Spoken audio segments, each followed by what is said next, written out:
This is such a fun way to add colour. I've got 3 techniques to share with you using acrylic markers. How you can stretch these acrylic markers, they're very easy to use, and I've also got a bonus technique, so stick around for that.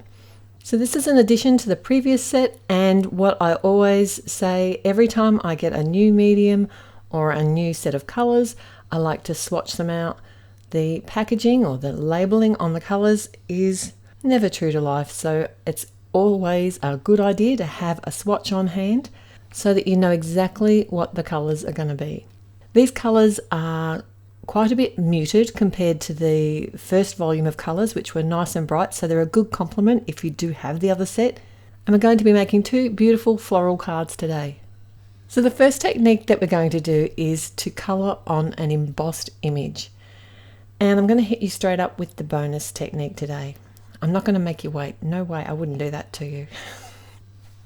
Did you know that you can colour with acrylic markers onto coloured cardstock? In fact, it works beautifully on coloured cardstock because it's an opaque medium.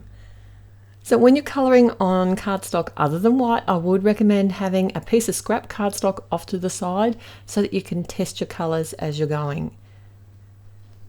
Now, because this is an opaque medium, what that means is that you can layer it up.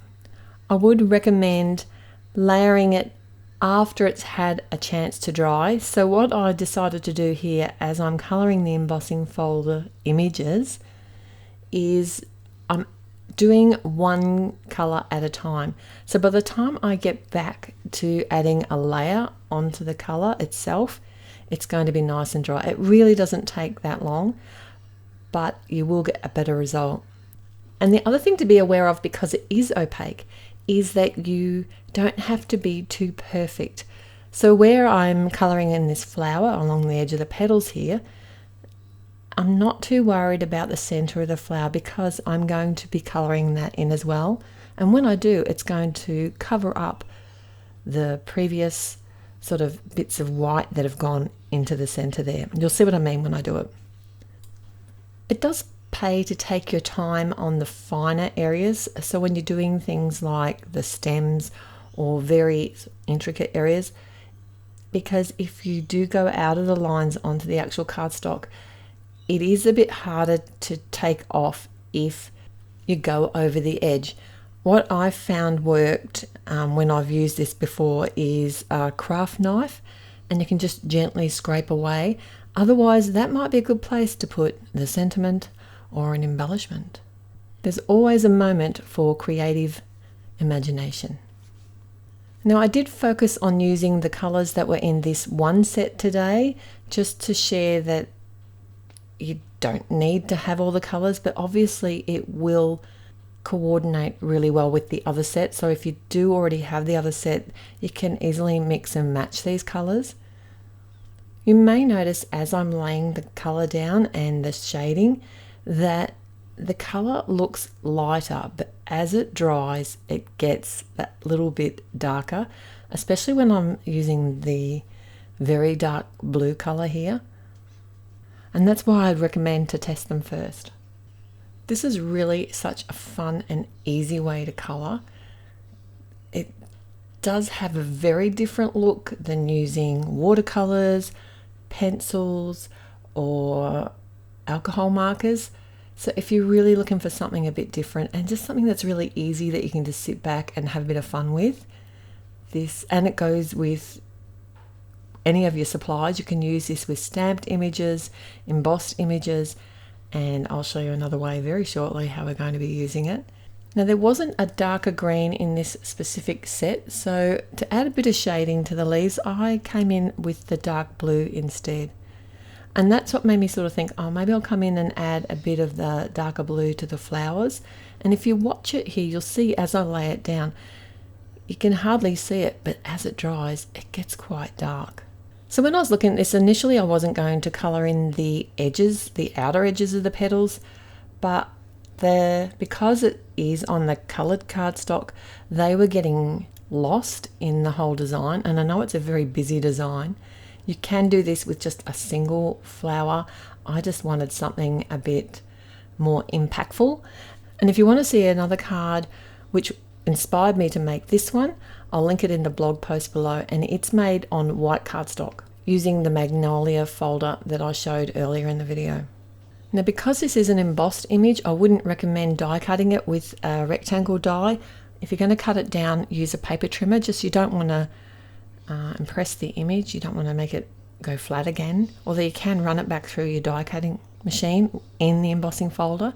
So I cut it down, add it to the front of a card, and then added a simple popped up sentiment. The center of the flowers, I decided to come in with the white acrylic marker and add some simple dots. Another thing you could do here would be to add some sequins or sparkles, or even some darker brown dots would look good here too. Which brings me to my second technique, which is to add color to die cuts. And this works particularly well on floral images. I'm only adding one shade of color here because I want a white flower with a yellow sort of center of the petals. So I'm focusing the acrylic marker in the center of the petals and just flicking it outwards. You can add as many colors as you want. You could even die cut the flower petals in some colored cardstock to begin with, and then use a white acrylic marker to add a white center. And when I was doing the center portions of the flowers, I did decide to come in and add some of the marker to the edge of the die cuts, just so that that white cut edge didn't show when I layer them up. And I do want to add some dimension to the petals, so I'm using just a pen here to roll the cardstock, and that'll just give it a little bit of shape. This is optional. If you want your flower to be flatter, then you don't need to do this step. So this particular set has 4 different flowers in it, and really easy to use because they have the keyhole guide, which just makes layering a dream. They are all numbered, but if you're not sure, the packaging also has the assembly instructions on it as well. I always like to use a liquid glue when I'm assembling these sort of die cut layers because there's only such a small amount of space to adhere them together, and I know that's got a really strong hold and it's going to keep my flower together through the post. And I'm just following the guide and layering up all 3 flowers. What I do like about these layers with the keyhole is that it even tells me where I need to put the center of the flower. It has a base guide, and then I just have to adhere the centerpiece over top. It makes it so very easy. So we've already done one technique with this idea. When I did the first card, that was all on an embossed image. This is also an embossed image. It's a vase. It comes in the same Craft Your Life kit of supplies, and I thought it went well with the magnolia flower. I am adding a couple of layers, just doing some really speedy coloring here with the acrylic markers, and not being too careful on the edges here because I do want to make sure that they're colored in, because I'm going to be cutting this out with a pair of scissors. Even when I was coloring the larger portions here, I just used some simple line strokes to fill the area in, and it dried beautifully. I think it kind of almost looks like a ceramic vase. And I came in with the marker on the edge as well, just so I didn't see the cut edges here, and I also added a bit of dimension. Now this is quite big, this vase, so I just used one of the actual markers themselves because I'm going to pop this up.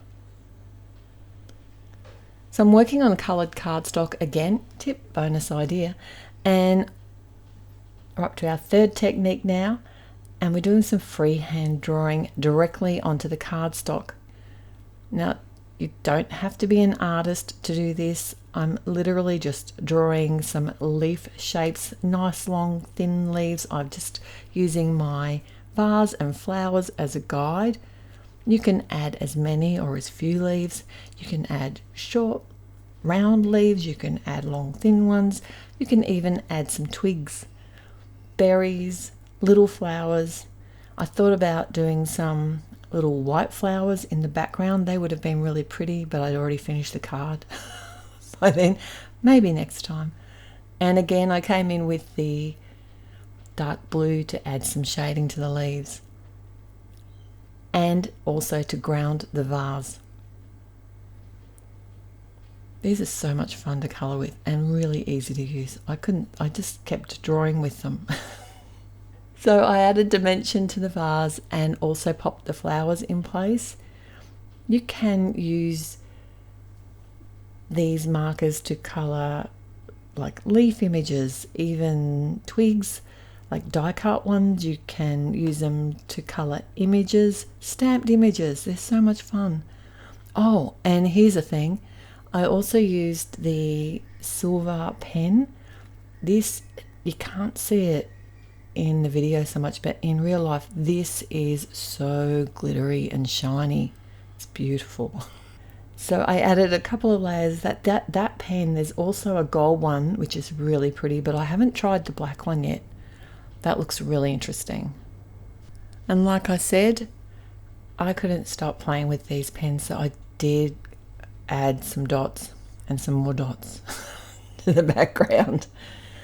Popped up a sentiment. This one comes from the same set. It's really, the fonts in this set are really pretty as well.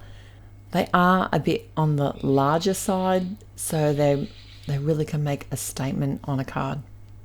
And all together now, our first technique, we used an embossing folder, quite a busy image here, and coloured directly onto the embossed image and added layers with the acrylic markers. And on the second card we had two techniques. The first one where we added some colour to the die cut flowers and then drew our own freehand leaves in the background, as well as grounded the vase. Let me know in the comments below if you have a favourite card today. And don't go anywhere, because I've got 2 more colouring videos here for you to enjoy, and I look forward to seeing you there. Click on the thumbs up button if you like today's ideas, and subscribe if you haven't already. What are you waiting for? It's totally free. And I look forward to seeing you back here again real soon. Till then, happy paper crafting. Bye.